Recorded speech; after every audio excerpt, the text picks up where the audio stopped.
Vamos a hablar antes de nada.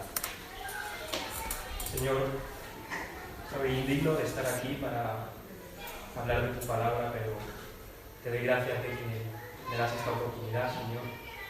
Quiero pedirte que tu Santo Espíritu repose hoy sobre mí, dame poder para testificar y proclamar lo que tengo que hacer, cómo debo hacerlo, pero también derrama tu Santo Espíritu sobre quienes están aquí escuchando, Señor, y llénanos de tu enseñanza, de tu bendición.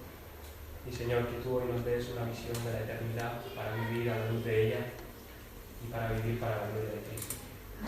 Te lo pedimos en su nombre. Amén. Bueno, antes que nada vamos a ver una porción de lo que nos toca hoy, que es un capítulo que para mí es no sé si de mis favoritos, pero que me gusta mucho, la conversión de Pablo. De Saulo, entonces, vamos a Hechos, capítulo 9. No vamos a leer los 31, pero vamos a leer algunos.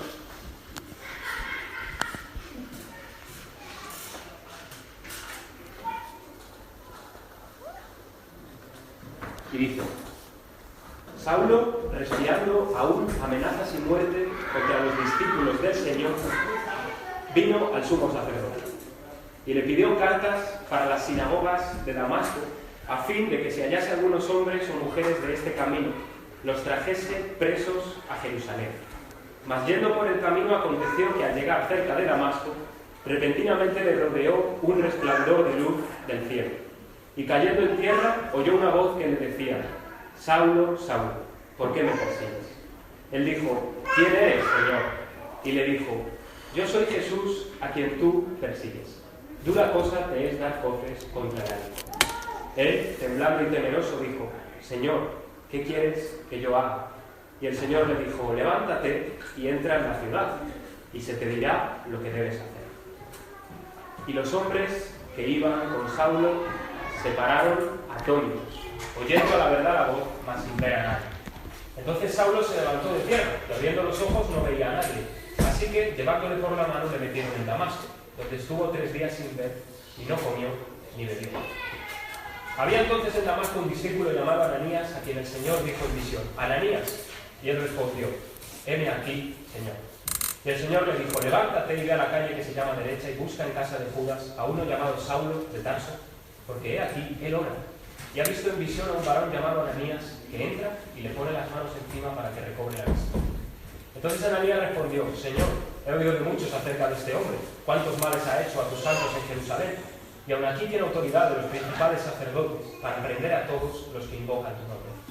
El Señor le dijo: ve, porque instrumento escogido me es este, para llevar mi nombre en presencia de los gentiles y de reyes y de los hijos de Israel, porque yo le mostraré cuánto le es necesario padecer por mi nombre.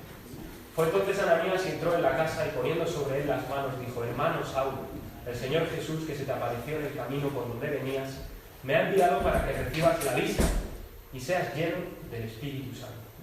Y al momento le cayeron de los ojos como escamas, y recibió al instante la vista, y levantándose fue bautizado. Y habiendo tomado alimento, recobró fuerzas, y estuvo Saulo por algunos días con los discípulos que estaban en Damasco. Ahí lo dejamos, porque son 31 versículos y no vamos a tocar todo, pero si voy a algún versículo que a lo mejor no lo he leído, igualmente lo explico y no hay problema por eso. Así que, este de aquí se supone que es Pablo, yo no lo he visto en mi vida, así que vamos a suponer que es él.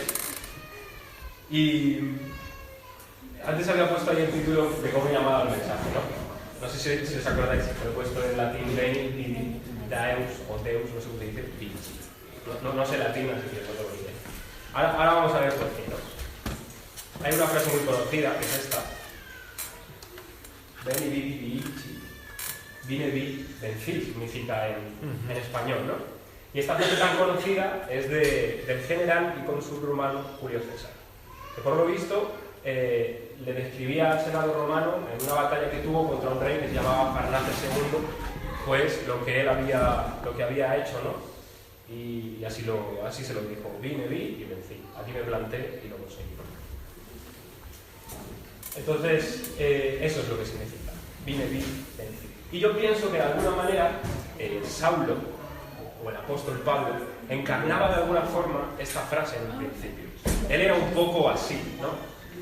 Veni vidi vinci. O sea, él lo que quería era: veo esto, vengo aquí y arraso. Esa era su forma de vida en aquel entonces, y era lo único a lo único al que la aspiraba, ¿no? Porque hemos visto cómo se dedicaba a perseguir a los cristianos. De hecho, en el primer versículo se nos dice algo con una expresión muy, no sé cómo decirlo, pero muy clara de lo que resultaba Pablo, ¿no? Dice: respirando aún amenazas y muerte contra los discípulos del Señor. A mí me llama la atención esta frase porque utiliza la palabra respirando. Entonces, es como si de alguna manera lo que está diciendo es que su vida consistía básicamente en amenazar y matar cristianos, ¿no? Igual que tú respiras oxígeno para vivir, pues él respiraba amenazas y muerte. O sea, era su estilo de vida, eso él quería dedicarse. O sea, para él era el pan de cada día, o dicho de otra forma, este era el pan de cada día de como él se llama, este hebreo de hebreos y fariseo. Esta era su vida, ¿no? Entonces, como digo, parece que el lema de Pablo era el de vine, es decir, aquí estoy yo, he limpiado Jerusalén y ahora voy a limpiar Damasco. Vi, hago un buen repaso de qué es lo que pasa y qué es lo que se cuece, y después vencí, elimino a todo cristiano que se me presente delante de mis ojos, ¿no? Lo que Pablo no sabía es que Dios iba a frustrar ese plan, esa frase encarnada en él, de vine y vencí, ¿no? Estuve leyendo, y por lo visto en el 1683 había un rey en Polonia llamado Sobieski, que le escribió al Papa Inocencio XI, y cuando empezó su carta, empezó así, de esta manera, imitando a Julio César con el Veni Vidi Vinci, pero puso, como he titulado el mensaje, Veni Vidi Deus Vinci. O sea, es decir, vine, vi y Dios venció. Pero él, en su contexto, lo que pretendía hacer con esa frase era justificar que la batalla que él había ganado, pues había sido porque Dios se lo había entregado y ya está. Era justificar, pues, que él había vencido sin más, gracias a Dios. Y entonces, para mí, esta frase, la de Veni Vidi Deus Vinci, lo coloco aquí porque de alguna manera sucedió con Pablo. Realmente él vino, pero Dios le venció a él. Entonces yo lo utilizo en ese contexto. No tanto justificar mi batalla ganada por Dios, sino Dios te venció a ti. Entonces vamos a entrar un poco de lleno a lo que es el texto. Y yo la primera cosa que quiero destacar...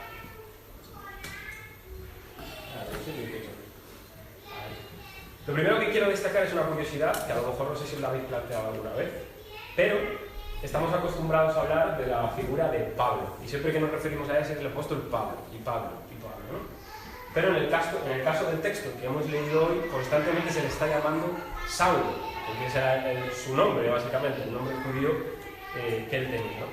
Y Saulo es el equivalente en griego a Saúl, que es el nombre concretamente judío suyo, ¿no? Que por cierto, ¿quién fue Saulo? ¿Cómo? Sí, de hecho fue el primer rey de Israel. El nombre Saúl significa pedido a Dios.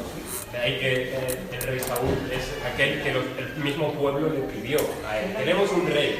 Entonces le pusieron a Saúl. Eso es lo que significa literalmente el nombre. Y por otro lado, Pablo significa pequeño o humilde.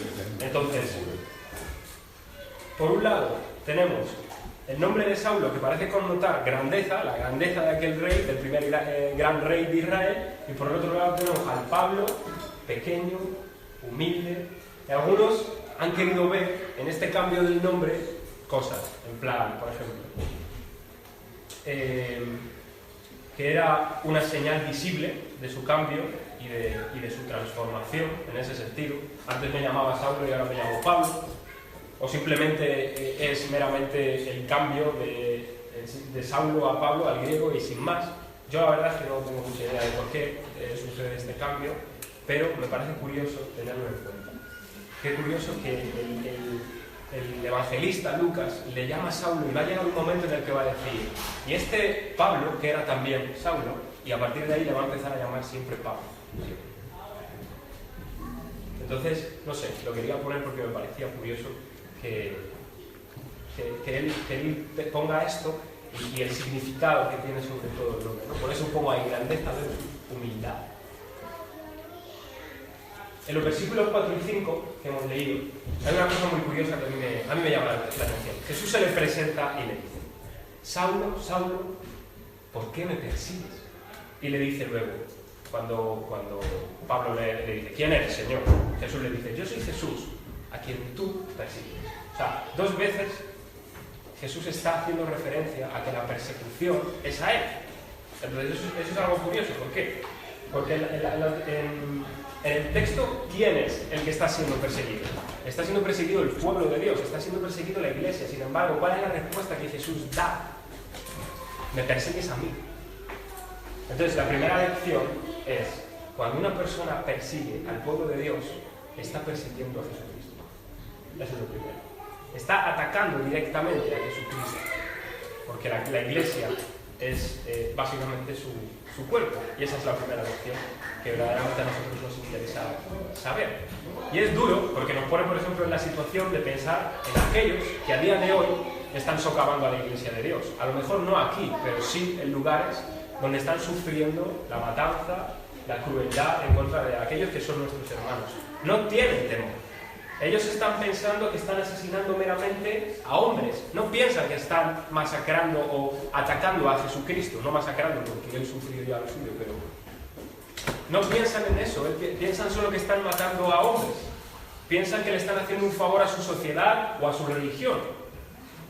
Dicen que están matando a herejes, a perturbadores, a mentirosos. Pero vuelvo a lo mismo. No saben que cuando matan a un cristiano están en verdad atacando a Cristo por la misma razón por la que están persiguiendo a un cristiano. Entonces, si tú persigues a un cristiano porque dices que es un hereje, estás llamando a Jesús hereje. Y si tú persigues a un cristiano porque dices que es mentiroso, estás llamando a Jesús mentiroso. ¡Qué terrible consecuencia eso ante los ojos de Dios! Cuando yo estaba leyendo el texto y estaba preparando esto, caí en la cuenta de algo que yo no sabría muy bien cómo responder, ¿no? Por ejemplo, nosotros tenemos muchas veces la tendencia a preguntarle al Señor, ¿por qué? ¿No? ¿Por qué esto? ¿Por qué lo otro? ¿Por qué no sé qué? Pero tú fíjate en lo que está pasando aquí. Le dice el Señor Jesús a Pablo, ¿por qué me persigues? ¿Tú te imaginas que Dios te pregunta a ti, ¿por qué? En vez de estar preguntándole tú a él, ¿por qué? Ahora que te llega Dios y te dice, ¿por qué esto? Y fíjate Pablo en la situación en la que estaba, en la circunstancia. ¿Qué podía contestar Pablo? O sea, me aparece el Señor Jesús y le dice, Saulo, Saulo, ¿por qué me persigues? ¿Qué dice? ¿Qué puede decir Saulo? Pues persigo porque son unos herejes. O sea, se queda callado, no puede hacer nada, ¿verdad? Pero yo dejo planteado eso ahí. ¿Qué pasaría si Dios te pregunta a ti por qué lo que sea? En tu vida. Lo dejo ahí planteado. Y veo una parte que a mí me parece preciosa. No sé si la tengo aquí. Le dice Pablo, ¿quién eres, Señor? Cuando aparece la luz. ¿Quién eres, Señor? No creo que lo dijera así, creo que lo diría como mañana. Pablo había tenido un encuentro con Jesús, pero él estaba atónito en ese momento. ¿Quién no lo estaría, verdad? El Señor le contesta. Y entonces rápidamente él tiembla y tiene temor. Dice, entonces con temor y temblor. Lo vamos a ver. Le dice, él dijo, ¿quién eres, Señor? Y dijo, yo soy Jesús a quien tú persigues. Una cosa te es dar coces contra el aguijón. Él temblando y temeroso. Eso es lo que yo quería recalcar ahí, ¿no? Porque yo creo que la actitud del temor y el temblor fue algo que perduró en la vida de Pablo hasta su muerte. Y yo me planteo que a veces, como iglesia, hemos perdido el temor y el temblor. Porque ¿acaso pensamos que temer y temblar delante de Jesús es malo? A veces sí, a veces yo creo que nos parece que es malo, porque tenemos esas palabras como con una connotación muy negativa, pero aquí vemos como Pablo teme y tiembla ante el Señor. Y yo me planteo eso, ¿no? ¿Pensamos que acaso es temer y temblar ante Jesús algo malo? Yo no hablo de un miedo, obviamente, que carece de amor por Él, sino de reverencia, de temor ante su santidad. Y, por ejemplo, cuando decimos una palabra que no tenemos que decir, estamos dejando a un lado el temor y el temblor a Jesús. Eso es así. No quiero ser duro, es la verdad. Cuando digo una palabra que no tengo que decir, estoy dejando al lado el temor y el temblor a Jesús. Cuando miro lo que no debo mirar, estoy dejando al lado el temor y el temblor de Jesús. Por poner muchos ejemplos más. No solemos a veces acordarnos de vivir la vida a la luz del temor y el temblor ante la santidad de Jesús. Y yo planteo la siguiente pregunta, y antes de poner la respuesta ahí, que no sé si la he puesto, no. Digo, ¿sabes por qué es tan importante el temor y el temblor ante la santidad de Jesús? ¿Quién podría contestar? Dar una pincelada a ver si aceptas.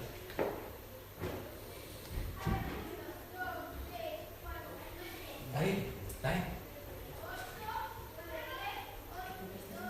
La planteé. ¿Por qué es tan importante el temor y el temblor ante la gloriosa santidad de Jesús? Que es lo que está viendo Pablo allí. Bueno, porque es lo único capaz de mover a tu corazón para preguntarle a Jesús: Señor, ¿qué quieres que yo haga? Fue después del temor y el temblor que Pablo dice: Señor, ¿qué quieres que yo haga? Primero le pregunta: ¿quién eres, Señor? Yo soy Jesús a quien tú persigues. Dura cosa te dar coces contra el aguijón. Él, temblando y temeroso, dijo: ¿quién eres? No, perdón. Señor, ¿qué quieres que haga? Ya está, se acabó. Eso es lo que le valía a él. ¿Quién eres? Yo soy Jesús a quien tú persigues. ¡Pum! ¿Qué quieres que yo haga? No se plantea más preguntas, no le empieza a decir nada más. No, ¿qué quieres que yo haga? Y eso es muy importante. Por eso hay que temer y temblar ante la santidad de Jesús. Y yo pienso que necesitamos una visión del Jesús glorioso y resucitado en nuestras vidas. La necesitamos. Y estoy hablando en un sentido espiritual. Vamos a ver. Cuando uno nace de nuevo, ¿qué es lo que le sucede? Que tiene una visión de la gloriosa santidad de Jesucristo. Pero es que eso no vale solo, porque tú te puedes bajar hacia abajo y ya. Necesitamos constantemente una visión de la gloriosa santidad de Jesucristo. Constantemente, igual que Pablo allí. Porque es lo único que va a hacer que nosotros digamos: Señor, ¿qué quieres que yo haga? Y hablo en sentido espiritual porque puede ser que no tengamos una visión como Pablo de una luz así y lo veamos. Puede ser, pero espiritualmente sí.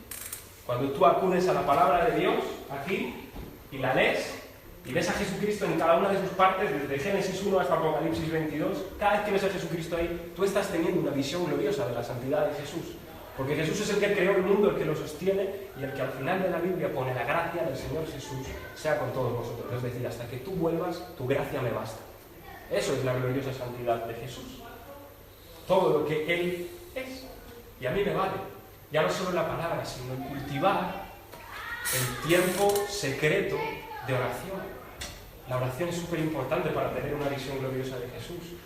¿Cómo puedo yo tener una visión de mi Señor si yo no cultivo mi vida con Él? Si yo no le hablo, si Él no me habla a mí, ¿verdad?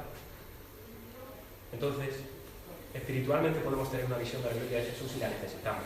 Y si Dios quiere enviarnos una visión física de ver a Jesús, entonces queda al designio de su voluntad, ¿verdad? A mí me llama la atención algunas de las instrucciones que Pablo recibe, porque parece que están divididas en dos partes. Jesús parece que le está indicando el próximo paso que tiene que dar antes de darle el paso del futuro más lejano, ¿no? Es decir, le está diciendo, por lo pronto, levántate y entra en la ciudad. Esa es la respuesta que él recibe al Señor: ¿qué quieres que yo haga? Levántate y entra en la ciudad. Y cuando tú estás allí, en la ciudad de Damasco, se te dirá lo que debes hacer, ¿no? Entonces, cuando nosotros estamos convencidos de querer tener una visión de la gloria de Cristo y de preguntarle: ¿qué he de hacer, Señor? Yo tengo que estar dispuesto a obedecer en lo más mínimo. Tú no puedes querer una visión de la gloria de Cristo si Él te dice: levántate y vete a la ciudad, y no vas, porque tú quieres saber lo siguiente. Pablo le dice: ve y entra a la ciudad, y entra, aunque ahora lo vemos con ayuda.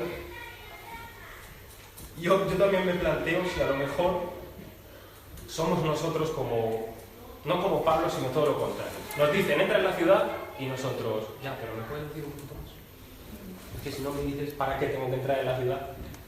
Entonces yo, la pregunta que me planteo, no sé si la he puesto aquí, ¿no? ¿Está el Señor llamándote a entrar en la ciudad?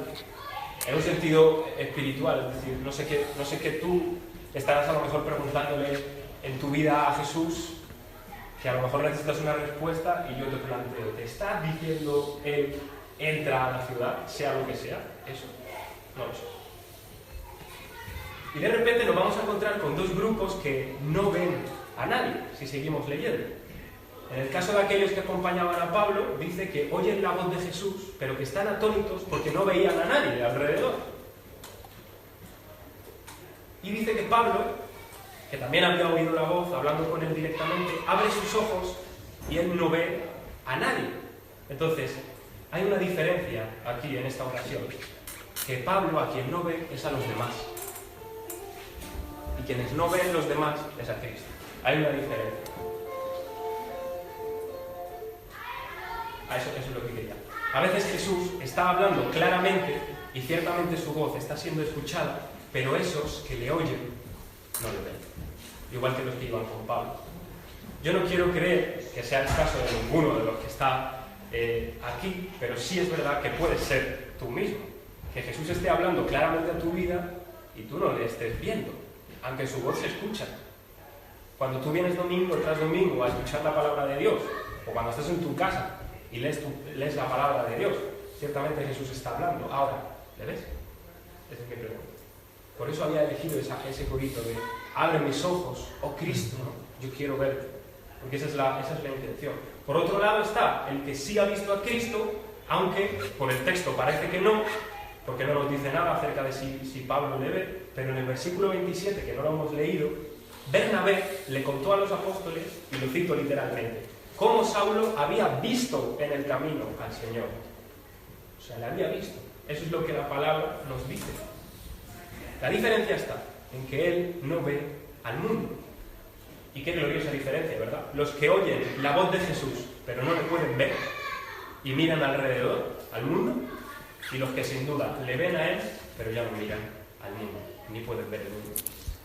Y por cierto, por lo que yo estaba diciendo antes acerca de que necesitamos una visión de la gloria de Jesús, esto nos va a plantear llevarnos ciertas preguntas. ¿En qué estás poniendo tu vista ahora? ¿Qué estás viendo? ¿Qué estás mirando? ¿Verdad? Y es verdad que aunque un cristiano no debe ver al mundo, no debe mirar al mundo, sin embargo, no debe dejar de echar un vistazo al mundo para ver dónde yo puedo clavar la bandera de Cristo y ganar ese territorio para Cristo. No es tanto voy a ver lo impío, lo pecaminoso del mundo, sino dónde está la oportunidad, dónde está la necesidad. Y allí clavo la bandera de Cristo y territorio ganado para Cristo, ¿verdad? Aparece una persona que no se nos dice nada más de toda la Biblia, Ananías. Él vivía en Damasco, ¿y cómo veía él? Física y espiritualmente. Ananías recibe una visión, y a la vez Pablo está viendo otra visión en la que ve a un hombre que le pone las manos encima y recupera la vista. Y así es, y así será cuando después de la visión del Cristo resucitado, Pablo va a recibir la vista cayéndose en las escamas de los ojos, que dice, ¿no? Entonces, una vez que eso pasa, le es necesario volver a comenzar de nuevo. Ahora sí puedo ver hacia el mundo, puedo mirar hacia ti y puedo predicar a Cristo viendo al mundo, que es lo que él hace, ¿verdad?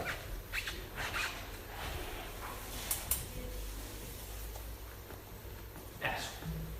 Esto es un detalle muy importante que a mí me gustaría resaltar.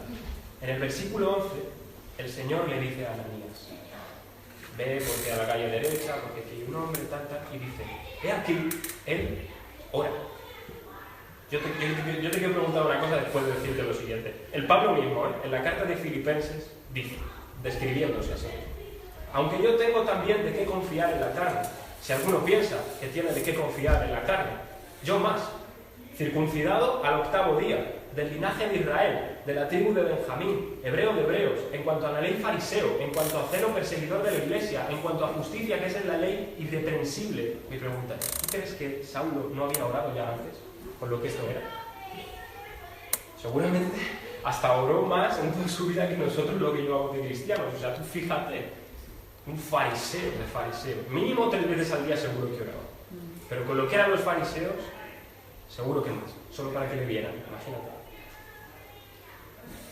Y esa es mi pregunta, ¿no? ¿Tú crees que un hombre como Pablo no había dado antes en su vida? Pero sin embargo ahora dice Dios, he aquí, él ora. ¿Qué pasa? ¿Qué sucede ahora en la vida de Pablo para que Dios diga, él ora? Esto. Él tenía una visión de la gloria de Cristo. Sin ir más lejos, él tenía a Cristo. Por eso es que oraba. Si no tienes a Cristo, tú no puedes orar. Porque Dios escucha la oración en Cristo. Por eso un testigo de Jehová, por más que ora, no puede recibir una respuesta. Porque no cree que Jesús es Dios. Para él el nombre de Jesús, ¿de qué le sirve? Si es uno Dios. Por eso un unitario que solo cree que Dios es uno, que es Jesús, tampoco.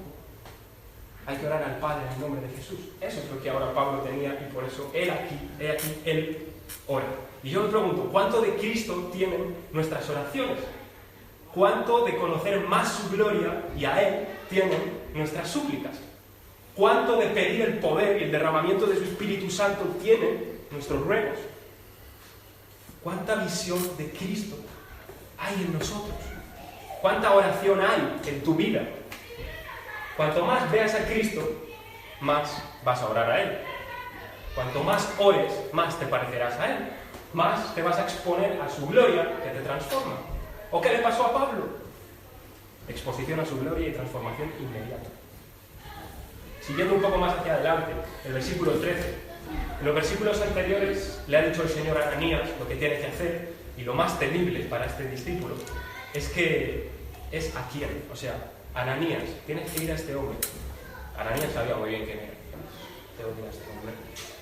Y fíjate la respuesta de Ananías. Yo no quiero que juzguemos a Ananías, pero vamos a ver lo que él dice. Versículo 3.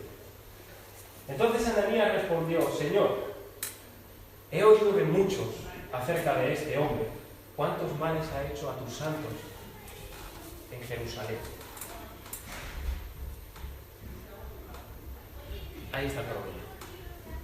De lo que Ananías le responde al Señor. He oído de muchos lo que pasa con este hombre. Ese es el problema. Que escuchamos a veces a las voces de los demás. Y Ananías, por muy buen discípulo que era, el Señor le dice, ve aquí, he oído de muchos que este hombre, ¿verdad? Pero lo peor es que muchas veces nosotros no estamos solos pensando eso, sino que los demás se juntan. Por ejemplo, el versículo 21, que no lo hemos leído, dice que las personas que estaban allí después, cuando Saulo predica, dice, y todos los que le oían estaban atónitos y decían, ¿no es este el que asolaba a Jerusalén, en Jerusalén, a los que invocaban este nombre, y a eso vino acá, para llevar a los presos ante los principales sacerdotes? Fíjate, es una cosa que si no lo miramos muy bien no nos damos cuenta. Y dice, ¿no es este el que asolaba? Y mi respuesta es, no es este, era. Pablo ya no es el que asolaba, era el que asolaba. Perdona, pero tú no puedes decir que una persona es lo que era antes si ha conocido a Cristo. Imposible. Inmediatamente su vida es transformada. Ya no es lo que era antes. Era.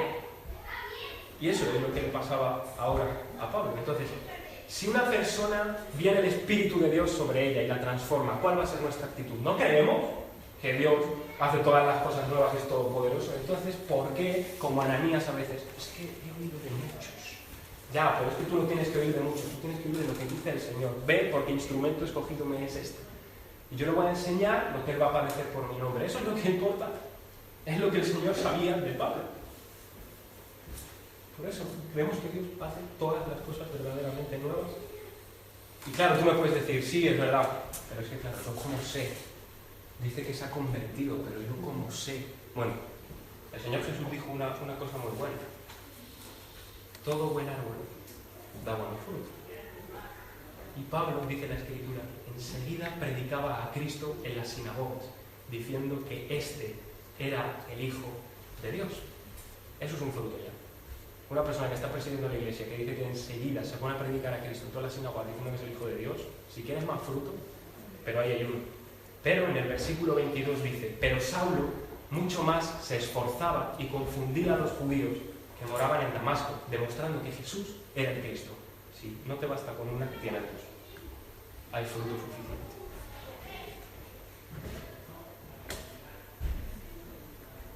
Pero también tenemos una enseñanza para nosotros, no solo para cuando nos encontramos con personas que son como Pablo, sino cuando nosotros somos Pablo.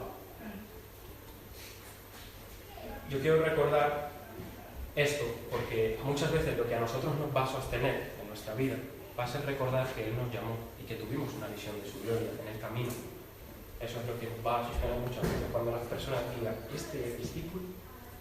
Cuando la gente desconfía de nosotros, o cuando quieren imponernos una cierta carga y por eso si tú no lo haces esto es que no eres cristiano, nos va a sostener recordar que vimos la gloria de Jesucristo. ¿Y cuál es en definitiva nuestra misión y en qué se mostrará que nosotros somos cristianos? En que predicamos a Cristo y que a pesar de la oposición nos vamos a esforzar más por hacerlo. Porque es lo que sucedía con Pablo y sobre todo lo que vemos en los versículos 26 y 27, que tampoco los hemos leído, pero dice, cuando llegó a Jerusalén trataba de juntarse con los discípulos, pero todos le tenían miedo no creyendo que fuese discípulo. Entonces Bernabé, tomándole, lo trajo a los apóstoles y les contó cómo Saulo había visto en el camino al Señor, el cual le había hablado, y cómo en Damasco había hablado valerosamente en el nombre de Jesús. Eso es lo que verdaderamente importa.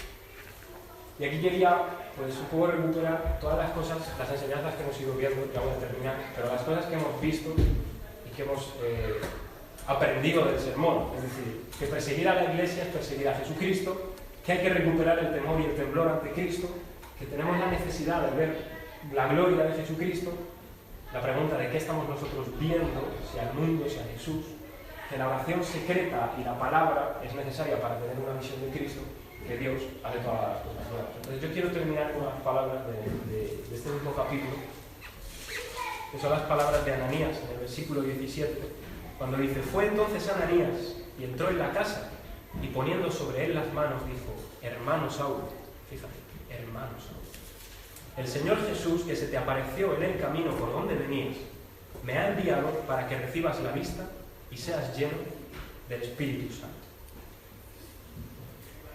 A nosotros a veces nos podemos acercar el uno al otro y llamarnos hermanos, y así lo hacemos. Por lógica, si eres hermano, eso quiere decir que Jesús se te apareció en el camino, igual que se le apareció a Pablo.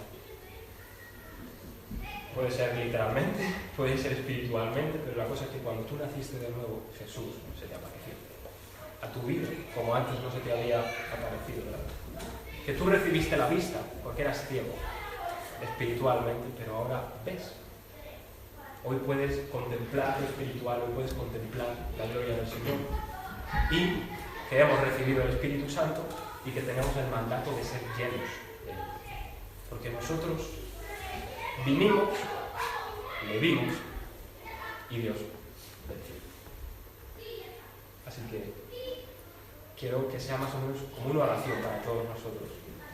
Hermano, que te aparezca en el camino de Jesús, que seas lleno de Él, que recibas la vista y que sigas hacia adelante testificando de Él, aunque a veces sea difícil. Y me gustaría terminar pues orando.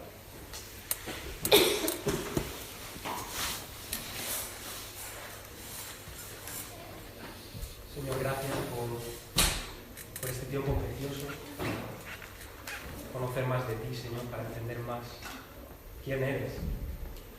Como Pablo te preguntó, Señor, sabemos quién eres.